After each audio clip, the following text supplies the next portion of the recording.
It's a spring feeling Wednesday morning.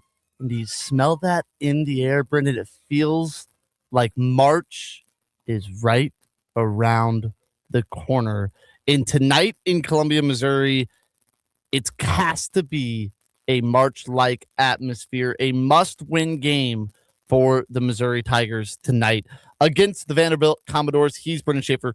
I'm Grant Salzman. It's a big one. I think that's an understatement, Mr. Schaefer.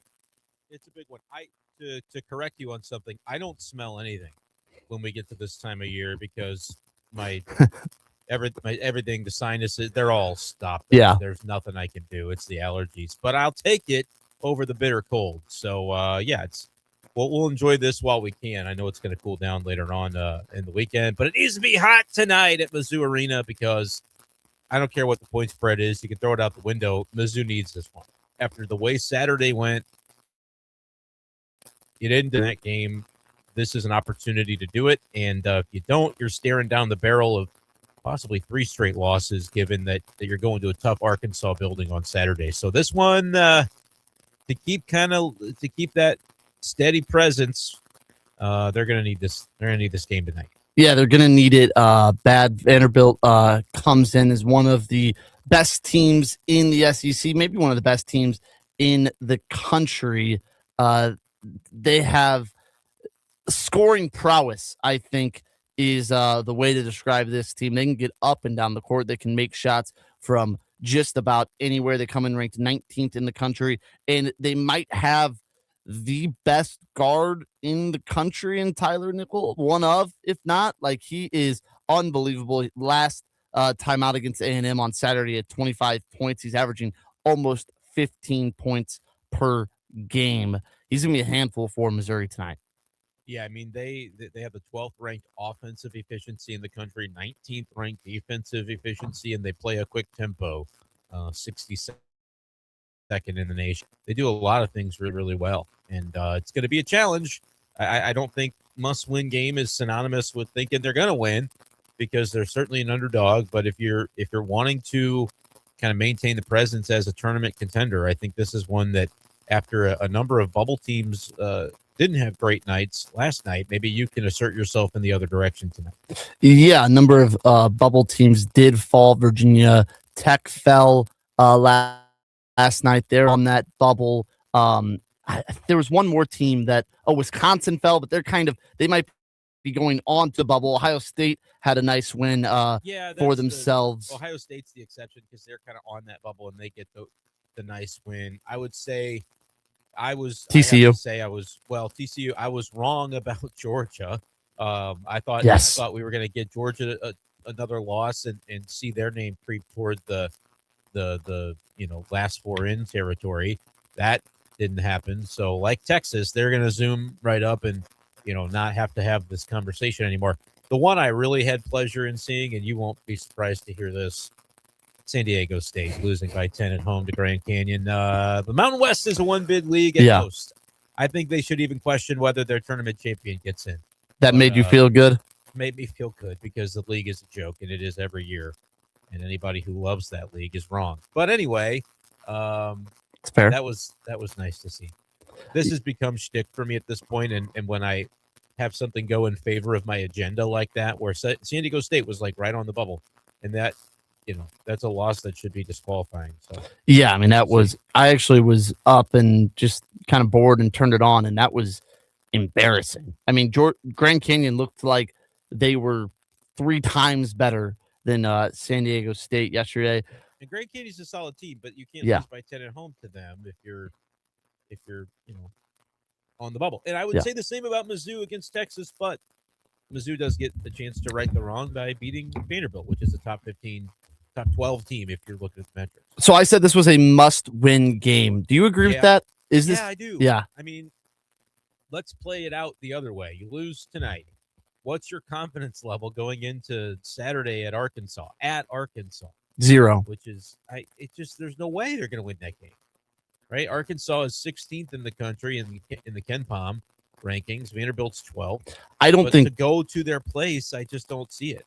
I don't think they win that game, even if they win tonight. Which I'm not saying that's like a disappointment. They're not expected to beat a good Arkansas team at Arkansas, which is why the importance of what tonight is, how important tonight is. Yeah, today you win, so you can maintain that 1-1 week. Because last week you did go 1-1. It wasn't the way we thought it would come, and it was disappointing by the end of it. But if you go 1-1 every week to the finish, I think you're going to be in the NCAA tournament. So the chance at 1 this week, Grant, comes tonight. I just think when you're playing, even if Vanderbilt's like a slightly better team than Arkansas, different styles of team, you're playing at home, and that's supposed to mean something. So you need this one. Let's say you lose it. All right, we were talking about that. You lose on Saturday at Arkansas. You're then 7-7. The magic number is still 10. You've got 4 games left at that point. Are you going to rattle off 3 of 4 against Tennessee, on the road against Josh Hubbard's Mississippi State, which I say that because it's not a gimme to win that game. Yeah. That's your most winnable game left, but it's not a gimme. At Oklahoma, a team that is playing better and certainly took you to the brink when the game was in Columbia. And then that same Arkansas team, the final game of the year. Are you winning 3 of 4 against Tennessee, 2 on the road against solid teams, and then hosting Arkansas? I don't think so. I don't think so either, but that's not out of the realm of possibility. But if you win tonight and you get to 8-5, I do have confidence in this team going 2-3 the rest of the way. Which is really, again, I'll go ahead and do it now and count them out of Saturday. 2-2 in your last 4 is so doable. Like you can catch Tennessee off guard and then pick up the Mississippi State game and you're done.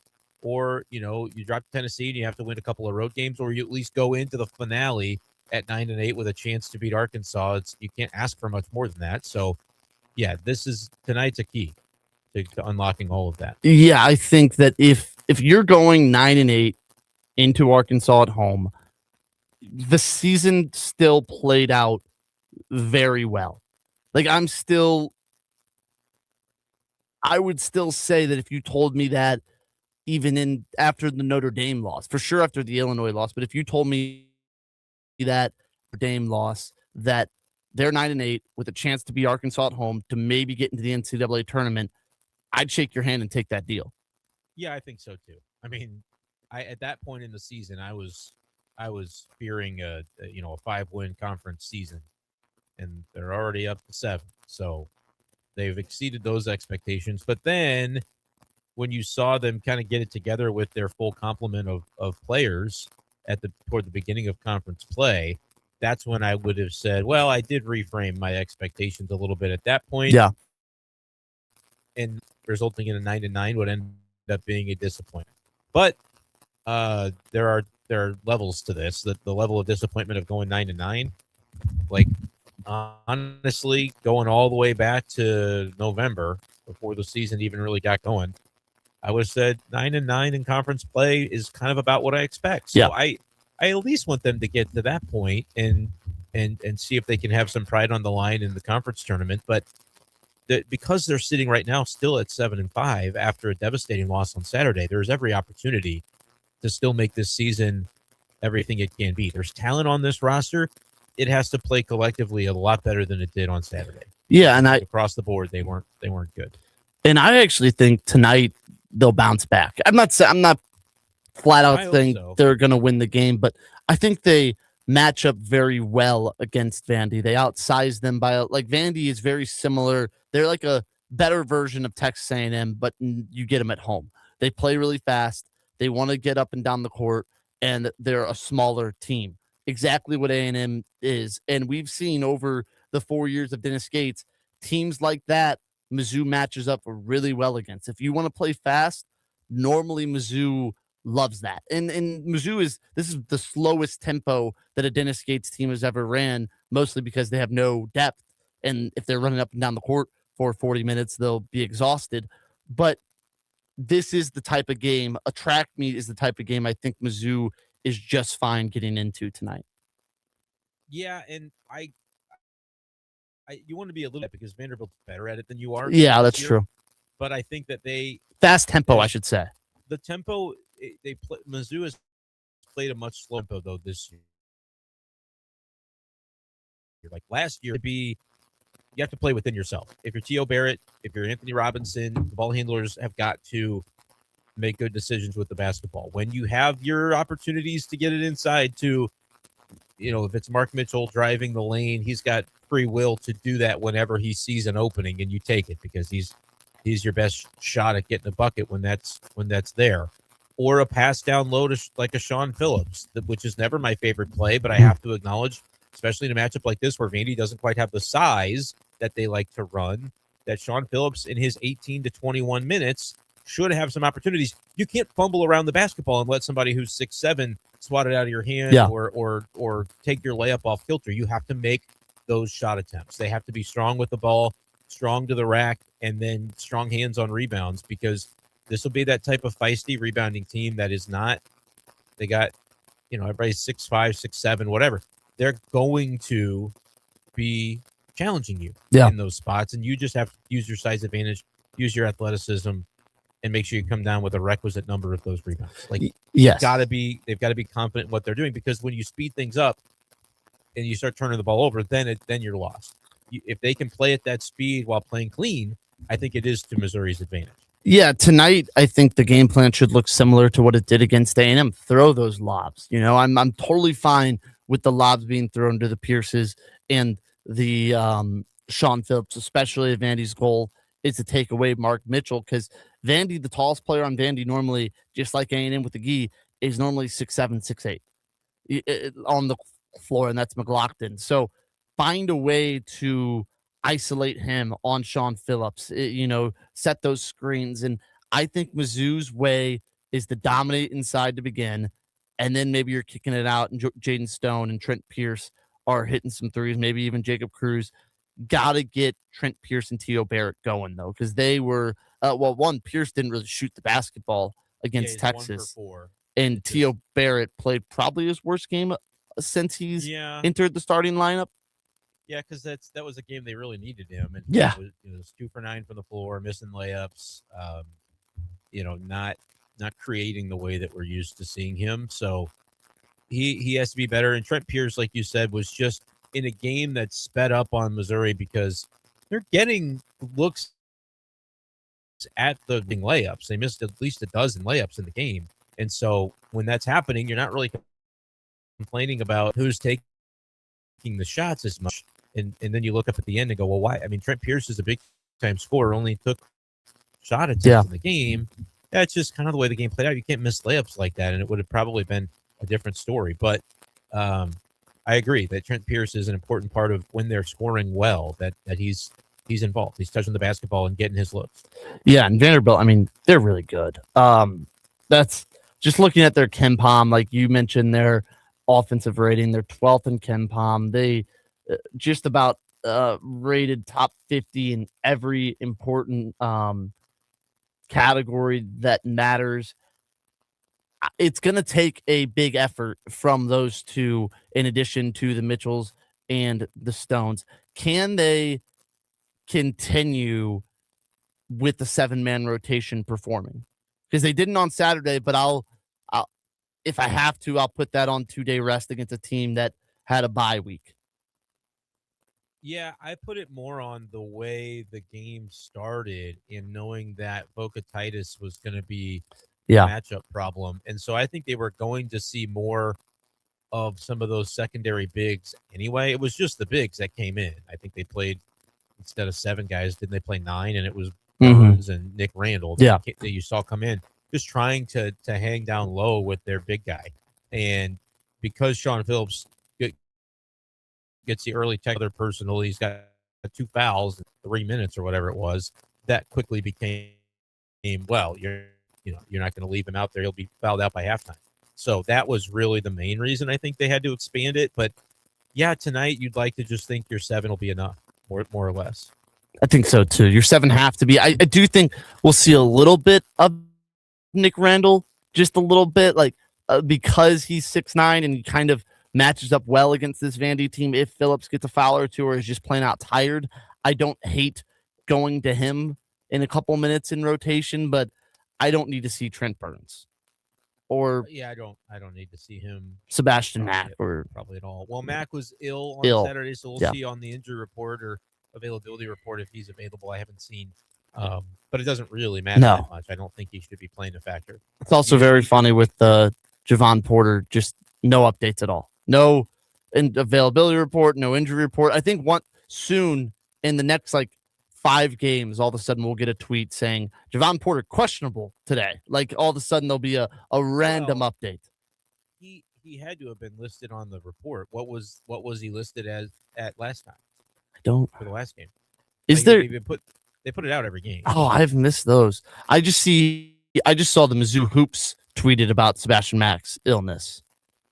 The initial report on Friday night for the Texas game, I guess they put one out day before, day of. Yeah. And so there had to have been one for this game last night. We could probably find it. But I'm reading it was Norbo Tang out, which we know he's out for the season. Porter was labeled out as of Friday for Saturday's game. Mack was only labeled questionable, and then obviously and then was sick. Not play. Yeah. Was unavailable. So I still can't get over the frustration of that Saturday game. They just weren't even close in that second half. They're terrible. Tonight, does it ease the pain from Saturday, or does it make you go even more, man? They could be just recent performance beats Texas, and they could be 9-4. It eases the pain for sure. It keeps them in the mix. I think without it, you're quickly going to see this thing slide away from you, and they lose by one bad defensive possession or a missed shot. Like they got handed to them in the second half of that game. They were it's the worst half of Mizzou basketball under Dennis Gates. Worse than anything under when they lost to Jackson State. But sure, obviously don't lose to Jackson State, but they were just completely non-competitive on Saturday night in the second half of the game. They got maybe one defensive stop the entire second half. Yeah. And their shot attempts looked terrible. Just bad pickup basketball. So yeah, I think in the context of when you're playing that Jackson State game, I think we already kind of knew they weren't going to be very good that year. And that's earlier in the season. And this one is, hey, you win this game, you win this half, you're not even on the bubble anymore. And so given the context of that, I don't think there's been a more devastating half of basketball under Gates. Now, tonight goes your way, and we don't really think about it quite the same way. But in a world where you handle your business as a favorite against Texas, you can afford to drop 2 games this week and still have a chance at 2-2 in your last 4, and you're in. Mm-hmm. So that was a killer, but it's like they weren't even close because of how badly they played in the second half. And this is a great opportunity, like you say, with the bubble, the way it's shaken out. This is from USA Today. This is updated as of this morning. They have the last 4 in as Georgia, which makes sense after their victory over Kentucky. UCLA, who lost again to Michigan State, and Mick Cronin is the angriest person on earth. That team's falling apart. I think they'll bizarre. Yeah. I think they'll continue to lose and fall out of the tournament. Ohio State and TCU is the last 4 in, and then it has the first 4 out as New Mexico, California, Missouri, and Santa Clara. So a win, you would have to imagine, bumps you at least into the last team in tonight. And again, it's all speculation, but I think a win tonight puts you firmly on that last team in, first team out line. Yeah, I think you would be back toward, trending back toward in with the win today. And then I do think it matters that you play Arkansas tough on Saturday. Yeah. Like I think you need to at least show up for that game. Even if you don't win it, you won't be expected to win it. So if you're a 10-point underdog and you lose by 7, like that'll count. That'll be okay. Because I think it helps your analytics. It helps the analytics, which matter. And people were finally paying attention to Mizzou on Saturday, and they really took a hit to their analytics because they lost by 17. Yeah. And losing that game by 7 changes just how far the fall felt. So yeah, I cannot overstate how tonight's just one you got to win. But our CBS mystery name, who loves Mizzou for some reason, updated this morning, still has Mizzou in that first 4 hopefully the committee is just writing these CBS articles because that would be just wonderful for Missouri. Yeah. Again, nameless CBS articles. Yeah, I don't know. It's probably AI doing it.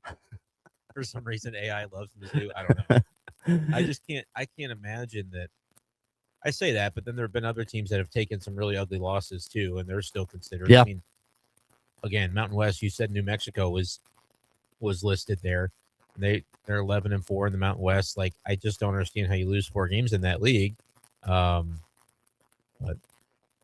it is what it is. They're going to continue to get credit until the end of time, even though it's just a joke of a conference. And interesting, Texas is on the 9 seed. So Mizzou and Texas were basically the same team Saturday, and Texas is firmly into the tournament right now with plenty of breathing room, whereas Missouri, they're right on the edge. That's why Saturday was so big. Yeah, and they lost by 17. Like, Texas is still a 10 seed if they win it close, but they like dominated, and so they got a lot of credit for that, deservedly so.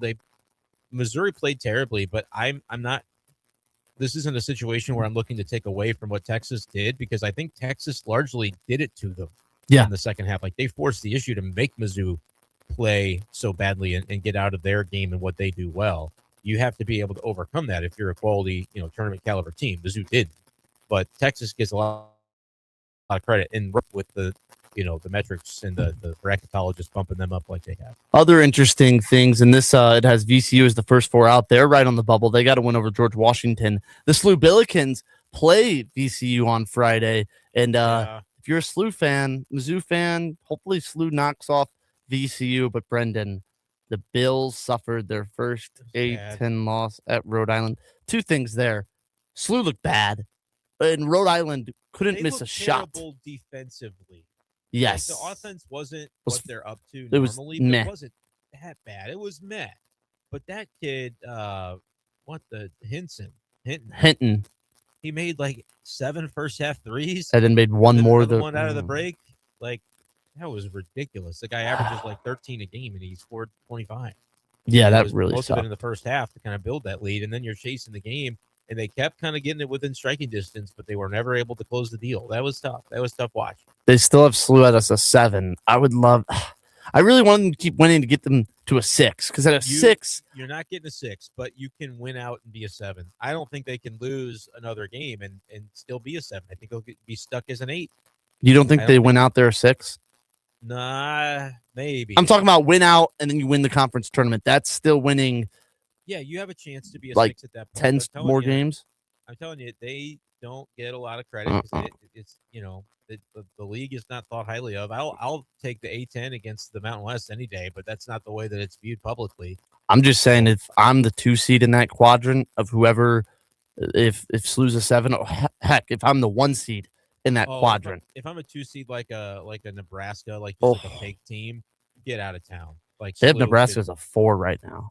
Well, and they lost to Iowa last night, so that doesn't help. The 2 seeds right now are Houston. Houston would be the worst possible team for SLU to draw. Don't see that.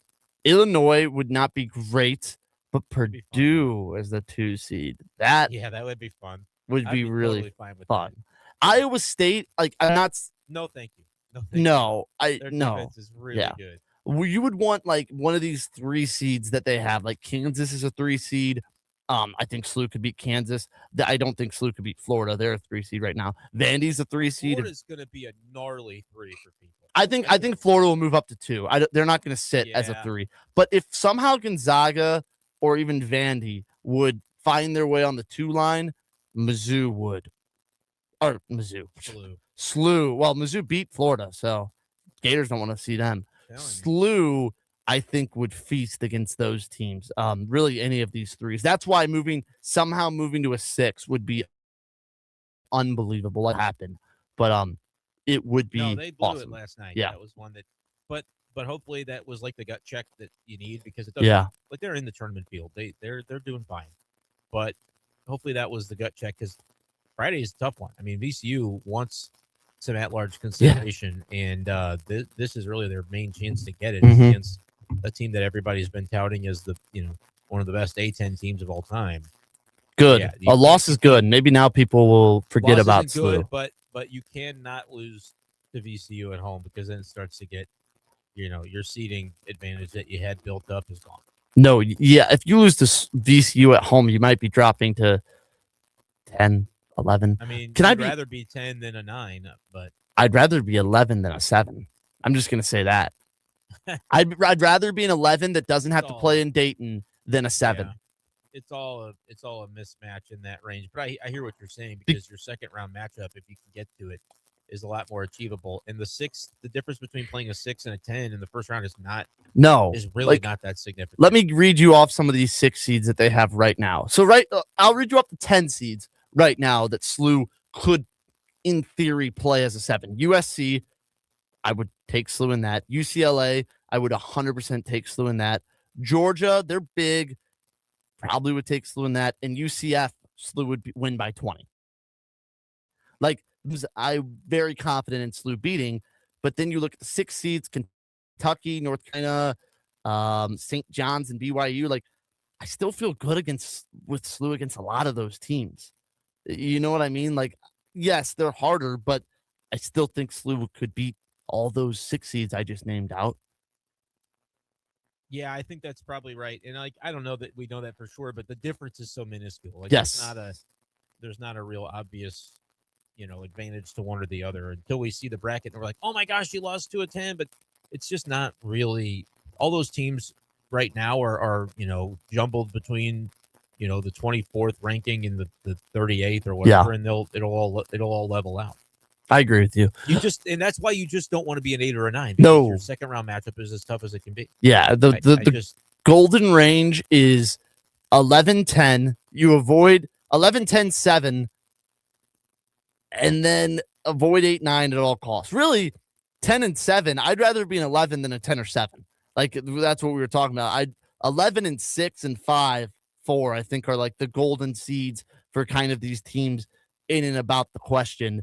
Being the 7 seed is really, really tough because a lot of these 2 seeds are very good. Houston would be nightmare. You know what I mean? Iowa State would be terrible.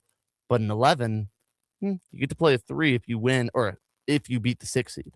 Yeah, it's always. I mean, it's really matchup dependent once you get into the actual bracket itself. Because some years you might say, "How did so and so get to be a 2?" And you're licking your chops. But other years, there's a team that. The other part of that is there might be a 6 seed that isn't really in that conversation. They should have been a 4 or 5, but they got underseeded. And then you're like, well, wait a minute. The 11 doesn't look so attractive anymore as I thought it would be. It is very fun to talk about. I believe we are 4 Sundays away from selections. No, 3 Sundays away from Selection Sunday. It's on March 15th. So it's then a month out. Yeah, I'm not sure about the math there on how many Sundays. We got 1 second. 1, 2, 3. 3 to go. We're 4. 3 Sundays. 4. Yeah, 4 away. 4 away. Yeah, 4 Sundays. It's not. It's still pretty close. I mean, we're a week and a half, 2 weeks away from conference tournaments starting. Best time of the year, Mr. Shaker. It is. Best it is a really good time of the year. Of the year. I'm going to take probably college football. Yeah, it's true. But fun time. It's the second best time. Okay, I'll take that.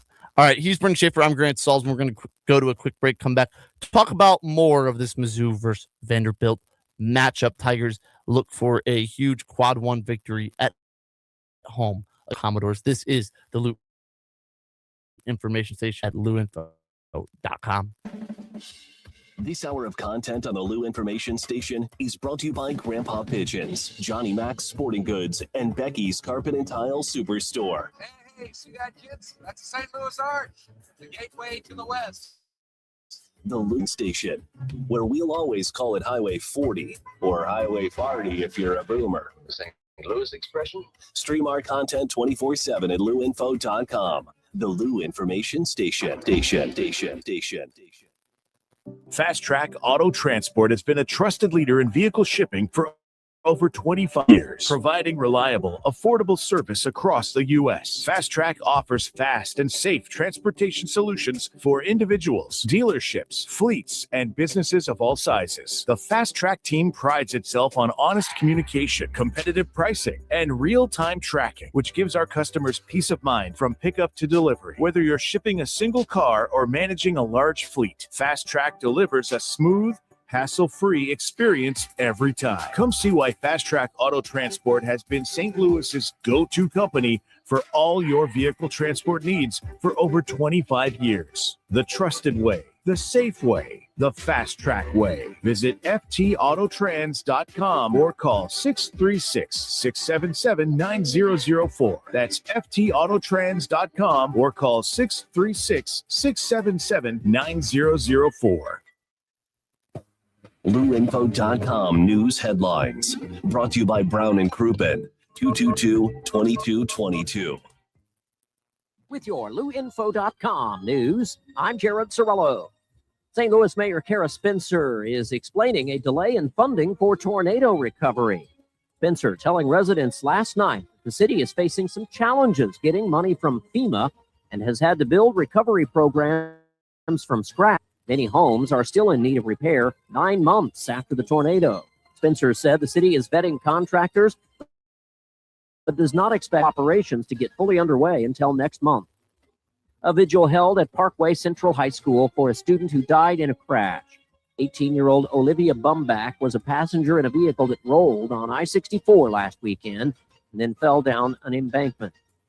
St. Louis-based Monsanto is agreeing to a multi-billion-dollar settlement with thousands of plaintiffs who allege its Roundup weed killer caused cancer. The proposed $7.2 billion settlement agreement would resolve a class action lawsuit alleging that Roundup caused thousands to develop non-Hodgkin's lymphoma. I'm Jared Sorello reporting. Now, LouInfo.com weather. Presented by Home Bank. Member FDIC. Secure your financial future by opening a high-yield checking account today. Go to myhomebank.bank to get started.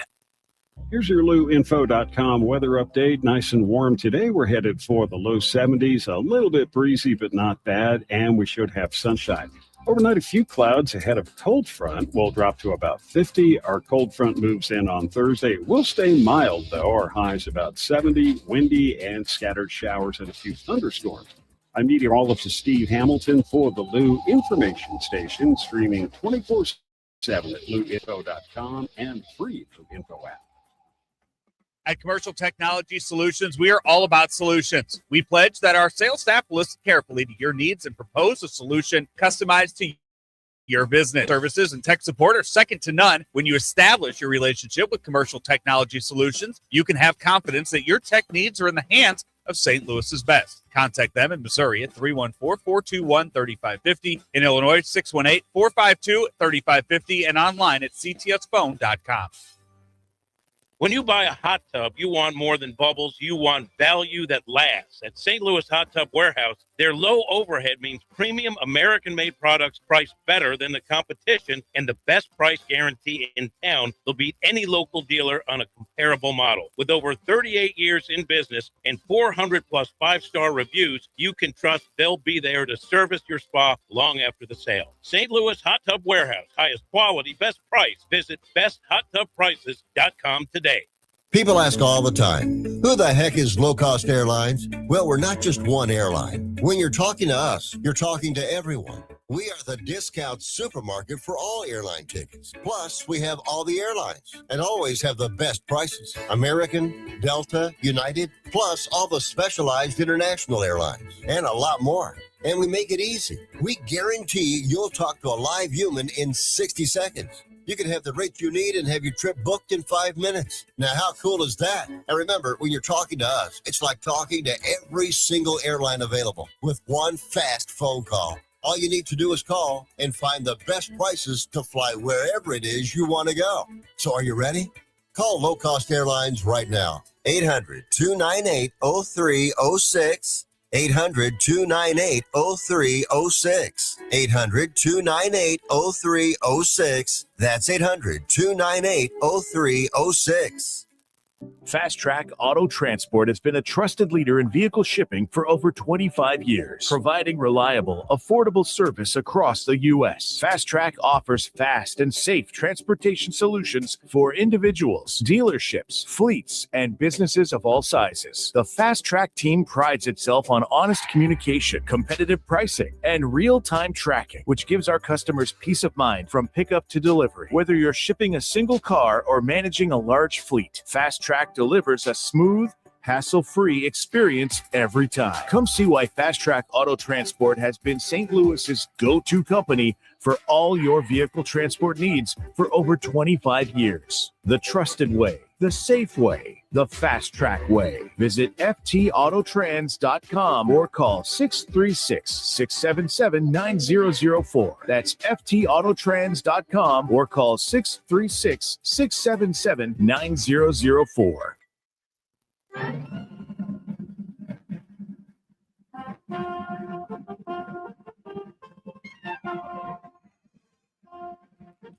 And welcome back to MIZ Central on the Loot Information Station. Brendan Schaefer, Grant Salzman here with you. So, Brendan, this is our last show of the week. We aren't back again till next Monday. What is your prediction on what Missouri's record will be when we come back on these airwaves Monday morning at 10 a.m.? 7-7. It's a must-win tonight, but I don't think they're going to do it. But I'll say this: I feel pretty similar about this game, expected margin of defeat, all that, as I did going into Texas A&M, and they won that game. So there is a range to do it, Mm-hmm. and I think we'll know early if they have a chance. Like, come out of the gates strong and announce that you're in this matchup, and maybe they pull it off. But I'm going to lean toward a frustrating loss tonight if I had to guess, and they will not beat Arkansas. So you're talking about Monday's show being a conversation surrounding a Tuesday night game hosting the Volunteers of Tennessee, and that being, if this is a must-win, that's a mega must-win. Yeah. Assuming that my prediction about tonight is correct. And I'll even say that if they can beat Tennessee at that point and win the two games on the road, you're still to 3 before you even get to the season finale. So, yes, tonight's a must-win because I don't predict they're going to be able to do all that stuff later. Mathematically, tonight is not a must-win. No. For everything else but the math, it is a must-win tonight. Without a doubt. And I think a big part of tonight, like you said, is it feels like with this team especially, we kind of know what team we're getting almost within the first 5-7, I'll go 10 minutes, because for the first 5 minutes, they normally play pretty well, actually. Even in the games they've gotten killed, like Kansas and Illinois, they still had a good showing in those opening 7-8 minutes. I'll go within the first 10 minutes, you know what type of Missouri team is going to show out. Well, I think that's generally true. It didn't really go that way against Texas. It's true. Because they stunk up the joint in the second half. But they didn't play great in the first half either. I thought the first half was like ugly in a good way, where it was just kind of an ugly game. And if you can do that for 40 minutes, you maybe have a chance You're to okay. last possession to try to give yourself a win. But they played that way for 20, and then they couldn't. The dam broke, and they couldn't hold up. Yeah, and I think it's gonna be a night where you're not gonna win ugly. It's gonna need to be a shot making performance from Missouri tonight to really give yourself a chance to win this one. And honestly, it's gonna be the same way against Arkansas on Saturday. Like, you're gonna have to go out and perform against the Hogs, who have been playing pretty well. Yeah, and that's the tricky part, is that aren't probably going to get a lot of credit for whatever happens Saturday, because if they lose close, you don't really gain a lot. But I do think another blowout loss within like a week and a half span would be bad optics, especially if you don't beat Vanderbilt. Then it would be like, okay, you lose close to Vandy, you lose by 17 to Arkansas. In a 3-game span, you've gone 0-3, 2 17-point losses to tournament teams, and another loss at home to a good team. Nobody's faulting you for that, but like, it adds up where you go, well, where are the wins coming from? Yeah, that's It's important tonight. I wish it wasn't as important. I wish they had beaten Texas and handled it, and so they would be in a little bit of a more comfortable spot playing with house money tonight, but that's just not where they are. Now, I will say, though, I think about 2-3 weeks ago, I said you can go 7-5. We've split the season up in fours. You started the first four really well in the SEC. Then you played pretty poorly the next four. You played the last four okay, and you gave yourself 7-5. And that's when I said this Vanderbilt game would kind of give yourself the chance to really walk through that door. Now, the 7-5 didn't quite play out the way I envisioned it when I was counting this up a few weeks ago, but you went in that 4-game stretch, you went 3-1. You started the first 3 of SEC play 3-1, then you went 1-3. Now you went 3-1 again. You can't go 1-3 again in this final, even 6-game stretch. But if we're looking at the next 4 in particular, you can't go 1-3. And you've given yourself an opportunity with the way you've played against Vanderbilt tonight. But all of a sudden you look at 0-2, and then we go that last 4, if we're breaking up in fours, has to be 3-1. And do you think 10-8, no matter how it happens, is good enough? Yeah, I don't think there's a 10-8 that's bad that we're looking down upon, because if you lose a bad one, then that means you have beaten somebody else that you probably weren't expected to beat. The only problem with 10-8 comes if there are some big stealers when you get to conference tournament play, like multiple that teams that were not going to make it. Like if SLU loses the A10 to Rhode Island or to somebody that wasn't even on the bubble. Yeah. SLU's still probably getting in, but so is that other team. If you have too many of those, you could get burned. And in conjunction with, you got to at least show up in Nashville. It'll depend on who your first round matchup is, whether you need to win it or not. Probably would lean toward yes, but just given that they'll be at a conference record where they're playing somebody lesser than them. Yeah, right now they're about the 10th team. So even with that, I believe with the way it shakes out, I think with the way it shakes out, they'd be right on that kind of bubble of playing a team that probably would be around a toss-up. I forget how exactly the seeding works and the positioning with the new 16 teams. They're not 10th. They're not remotely close to 10th. That's what it has on with all the tiebreakers. 6, 7, 8. Oh, sorry, ninth team on CBS. What's ESPN have? Well, there's no ESPN. It's just the standings. They're tied for 8th, and Georgia is 2 behind them in 2 additional losses. Gotcha. So I see. There's no path to 10th really.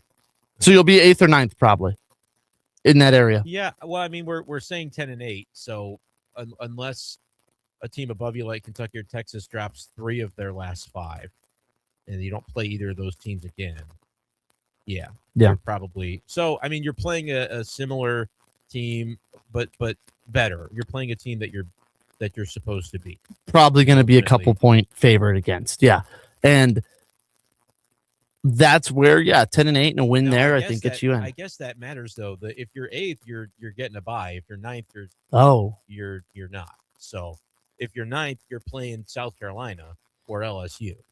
And you're playing on that first night. If you're 8th, I think you get that first bye. I think you're right. The double bye for the top 4 teams. So maybe that would end up mattering. You have the tiebreaker over Texas A&M, having beaten them head to head. So okay, let's say they're 9th. Let's say they're 9th into it.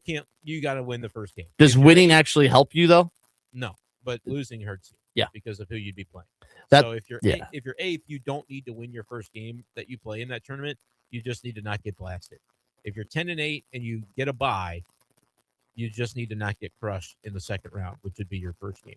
And I think if you win, you're for sure in.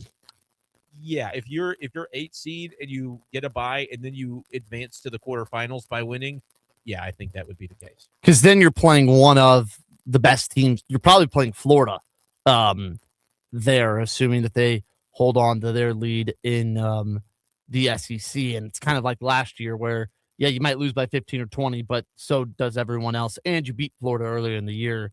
It's probably not going to hurt you too severely. I would agree with that. Yeah, it's just you can't put yourself in a position to take a bad loss, and that would be being the 9th seed and dropping one to a team like my concern would be South Carolina jumping LSU and playing LSU again because LSU stinks, but we didn't beat them the first time. Had no problem with South Carolina. I would rather say if you're the 9 that you get South Carolina again. Just you don't get helped by that win, but you don't risk taking a bad loss in that hurting game. Because if you're 10-8 and you lose to the 16 seed, you're done. You're not getting no. Yeah, staring at this 2-11 LSU and 3-9 Ole Miss, and knowing that you lost to both of those teams is painful. Really painful. No, it is. It sucks. Yeah, and you might add, I mean, the other 2 teams that are at the bottom of the conference are Mississippi State and Oklahoma. You play both of them on the road. Don't add to that pain. Don't make it. You don't let losing to bad teams pile onto each other. Little update with some of the Diamond sports. Mizzou won 2 of 3 against Mount St. Mary's. We talked about their 34-3 loss, and then they lost to FAU 4-2 on yesterday. They have a 3-game set against New Haven in Fort Myers. It's a pretty nice spot to play. New Haven. New Haven. Yeah, I'm not the New Haven Chargers. Know nothing about them. But their logo looks like the Broncos. Yes. Yeah. So that's a team that plays baseball. They are a team. What are the odds Mizzou drops a game to them? They can't. Otherwise, we got to stop talking about Mizzou baseball. It's a joke. Like, you're not going to lose to this team. Please. I don't care if you play 10 games. You win 10.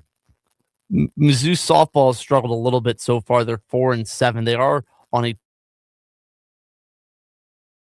2-game win. They have a little invitational this weekend. They play Houston twice, McNeese State twice, and Louisiana once. Hopefully a successful week there. The games against McNeese State on Friday at 6 and Saturday at 4 are on ESPN Plus if that interests you down in Florida. So I'm going to go tonight, Brendan. I want to get our score predictions as we're wrapping up the show. I'm going to go Mizzou gets it done 88-84 over Vanderbilt. They find the big win that they need, and they put themselves firmly back into the NCAA tournament field projection. Is this a night where I need to go emotional risk management and bet Vandy? Now, you can't do it because they're such a big favorite. Like, they're not really making money. 3.5 from what I've seen. 3.5? Is that all? That's all. It was like 5 yesterday. So you're in a position where you could still lose if you took Vandy's spread. And no. I wouldn't be. You can't do that. You can't. It defeats the purpose of the emotional hedge if you're messing around with the spread. It has to be the money line. Yep. So there's a couple of ways to go about it. You suck it up and do it. I guess there's actually 3 ways to go about it. Yeah. You suck it up and just do it and say, I'm going to risk a little bit more. And if I lose a lot of money, it's like, wow, Mizzou won. So yes, I don't really care. You wait. And if Mizzou starts hot, then you do it live and you say, oh, we started hot, but we're going to blow it. Maybe you're risking a little less money in that situation. It's not as risky, right? Because exactly what you're saying.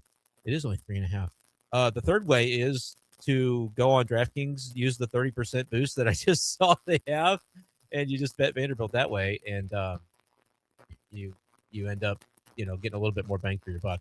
Yeah, let's see. I want to lose those bets, to be clear. Anytime I do that, I'm hoping to have those bets go down in a blaze of glory. Vanderbilt is currently minus 166 on the money line. You could boost 128 on DraftKings, but if you're a Missouri fan, you can boost their plus 140 to plus 180. And you can trust in Mizzou to win the game. Here's what I'd do.